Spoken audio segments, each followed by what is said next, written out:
Introduction to plant layout. In this video, we are going to see about the basic introduction of plant layout. Introduction to plant layout.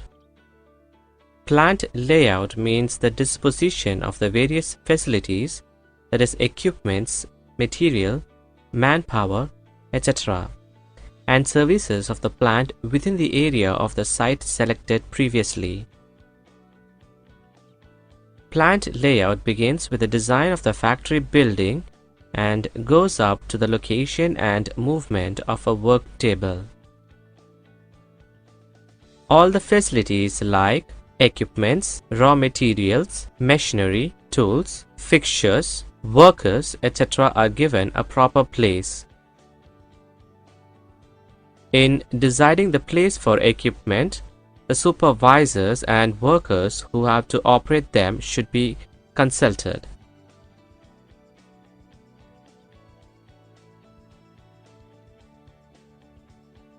Objectives of good plant layout. Material handling and transportation is minimized and efficiently controlled. Bottlenecks and points of congestions are eliminated, that is by line balancing, so that raw material and semi-finished goods move fast from one workstation to another. Workstations are designed suitably and properly. Suitable spaces are allocated to production centers and service centers. The movements made by the workers are minimized. Waiting time of the semi-finished products is minimized. There is increased flexibility for changes in product design and for future expansion.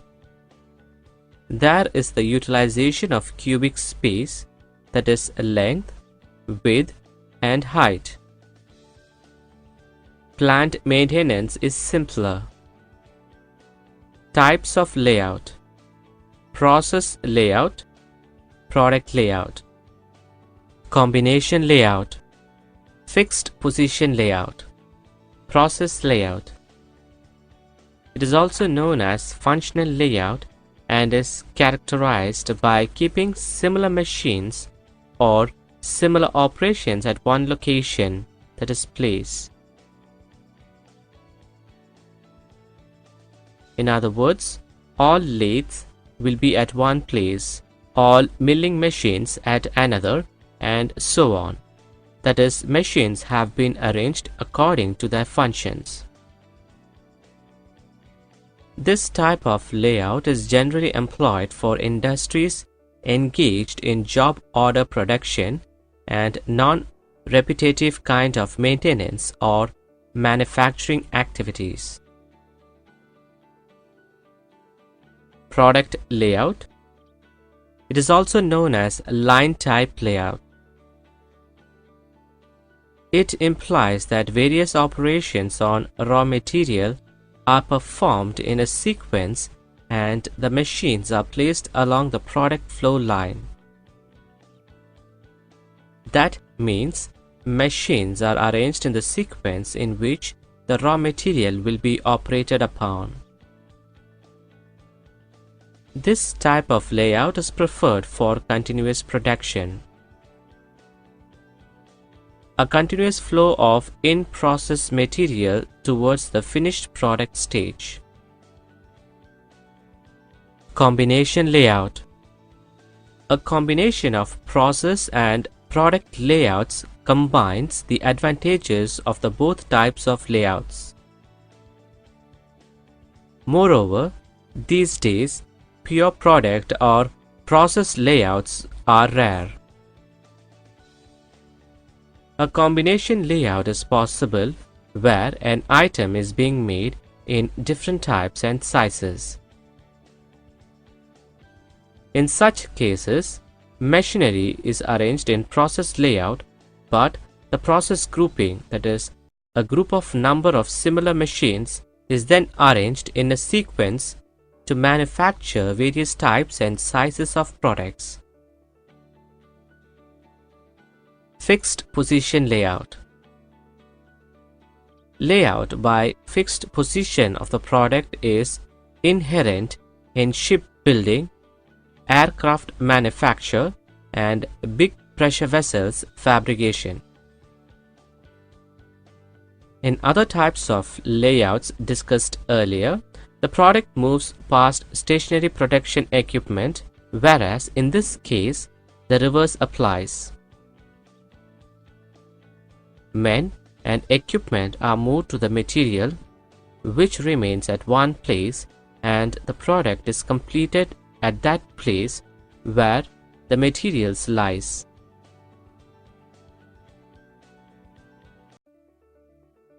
Structure design. In this video, we are going to see about structure design product. To expect a designer or team of designers to design and develop a product from an all-embracing specification in one step is a tall order. The outcome is likely to be confusion and a breakdown of order. The development of a complex product requires a systematic, planned approach to both the product structure and the process of development. Produce a second-level breakdown for the hi-fi amplifier and a top-level functional diagram for the electronics section. The following flowchart of overall product shows a second-level structure chart which reflects this choice of product breakdown. The amplifier can be divided into input circuit, graphic equalizer, and power amplifier. The power supply can be subdivided into input filter, transformer, housing, voltage stabilizer. The case can be subdivided into the front panel, the rear panel, body, and internal chassis. The structure of the electronic part of the product can also be drawn in such a way as to show the electrical connections between the modules. When drawn in this way, the top-level functional diagram results.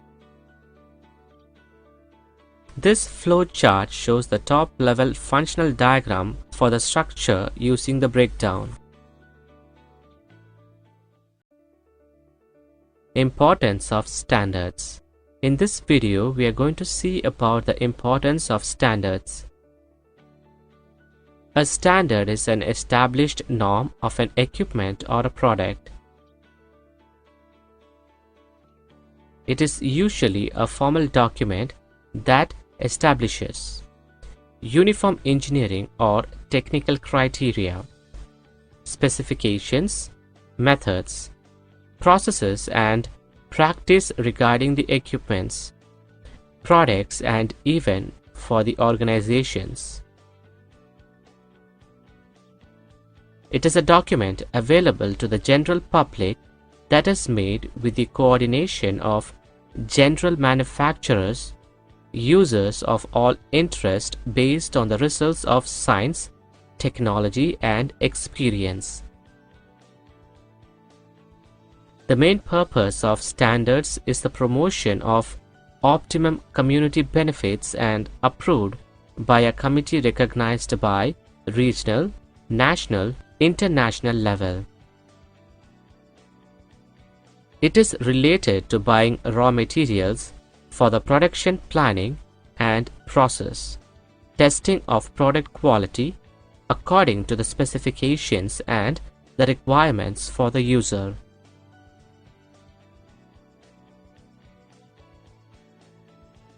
From the designer point of view, it is to use standard design practices in product development. A service engineer will try to use standard parts for repairs and maintenance, while the users will see to it as an effective use of the product and expects to have a better quality of equipment or product before and after it is purchased. Classification of standards. Primary standards, secondary standards, industry standards. Primary standards. It is a standard used for a measurement. It is said to be the most accurate, traceable, and well documented, and does not refer to other standards. A primary standard is usually under the jurisdiction of a national standards body. Secondary standards. Secondary standards are defined for the safety and protection of equipments or products. They are defined by safety and protection agencies. They are derived and developed taking into consideration many primary standards. Industry standards. Industrial standards can be defined as the process of establishing agreement on uniform identifications for definite characteristics of equipment or the product regarding their quality, design, performance, quantity, service, etc. They are created to encourage consistency across specific industries.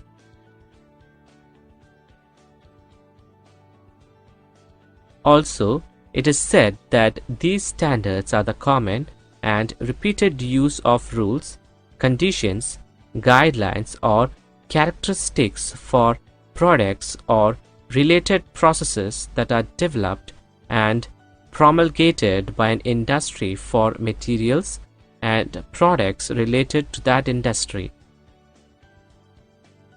Some of them may be proprietary standards that are widely accepted because of market acceptance. Example, standards by Microsoft. Nonetheless, they are still proprietary and organizations using them could still depend on vendor. Whereas some of the common standards are from the Electronic Industry Association, that is EIA, the Automotive Industry Action Group, that is AIAG, the Healthcare Industry Barcode, that is HCIB, and the UCC Retail Pallet Format.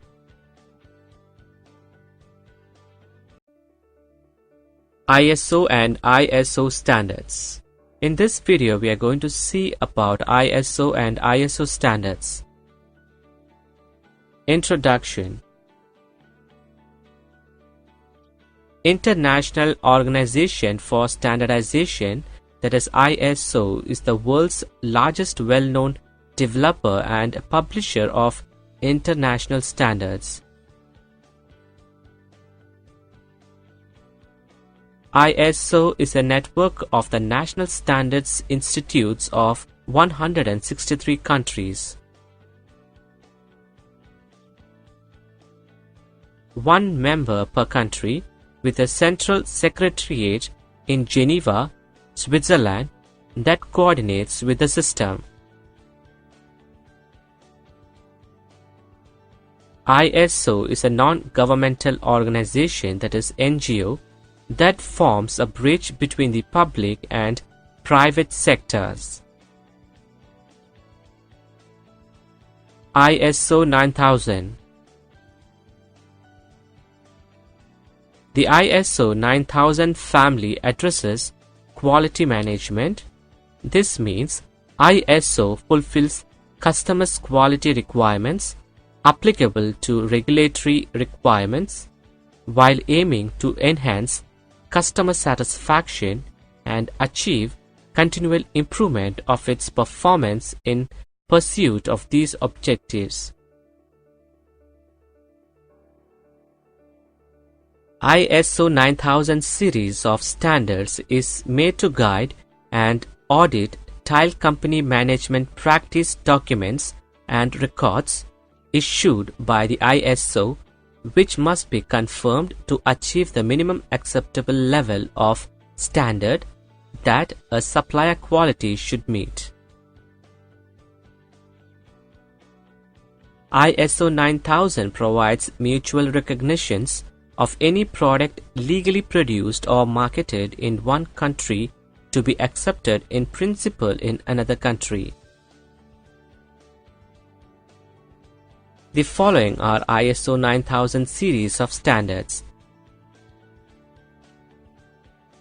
ISO 9001, it is the model for quality assurance in design, development, production, installation and servicing for companies and organizations whose activities included the creation of new products.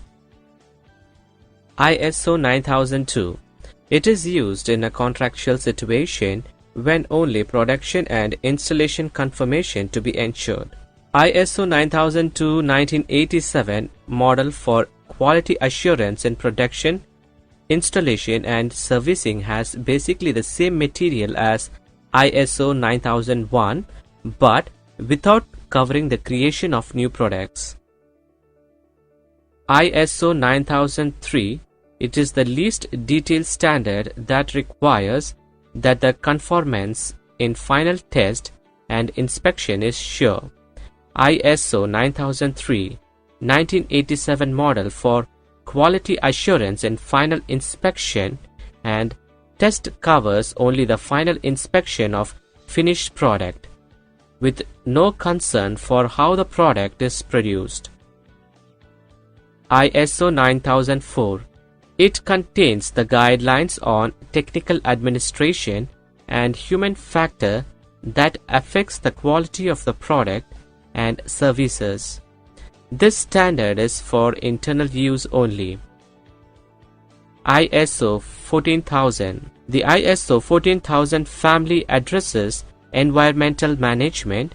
This means what the organization does to minimize harmful effects on the environment caused by its activities and achieve continual improvement of its environmental performance.